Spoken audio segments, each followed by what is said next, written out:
எல்லாம் வல்ல இறைவனை என் மனமொழிகளால் போற்றி வணங்கி இந்த பதிவை ஆரம்பிக்கிறேன்.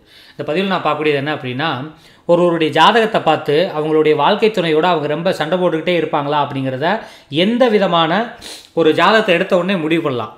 அப்போ என்ன விதமான அமைப்பு இருக்குது, இந்த அமைப்பு அதாவது லக்கணத்திற்கு 7ஆம் வீடு அப்படின்னு சொல்கிற நம்மளுடைய வாழ்க்கை துணையினுடைய வீடு.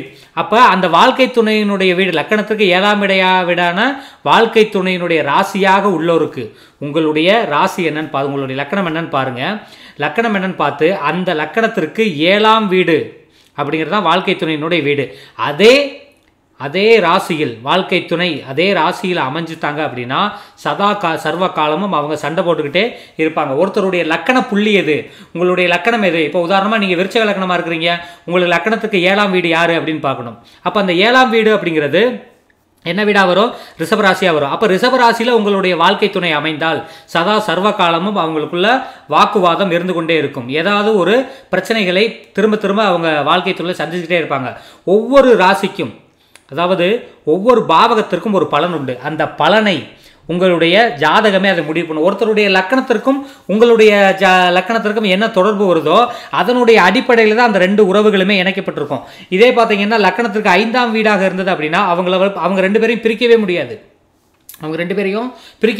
அதே 4ஆம் வீடாக இருந்தால் வெறுமன சொத்து சம்பந்தமான விஷயங்கள் மட்டுமே தான் இருக்கும். 11ஆம் வீடாக இருந்தால் அவங்க ரெண்டு இதை பற்றியும் கவலைவே பட மாட்டாங்க. இப்படின்னு ஒவ்வொன்றுக்கும் ஒவ்வொரு விதமான அமைப்பு இருக்குது.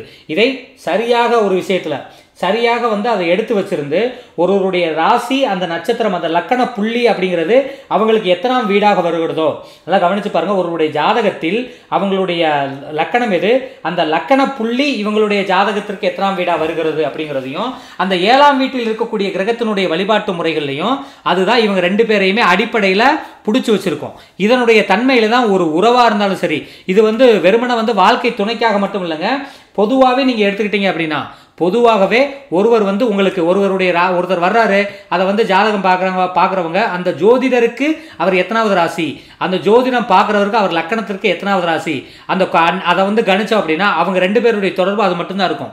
அதை சார்ந்து அதை தவறியோ வேற எந்த விதமான விஷயத்திலையுமே அவங்களுக்குள்ள அது ஒன்று சேராது.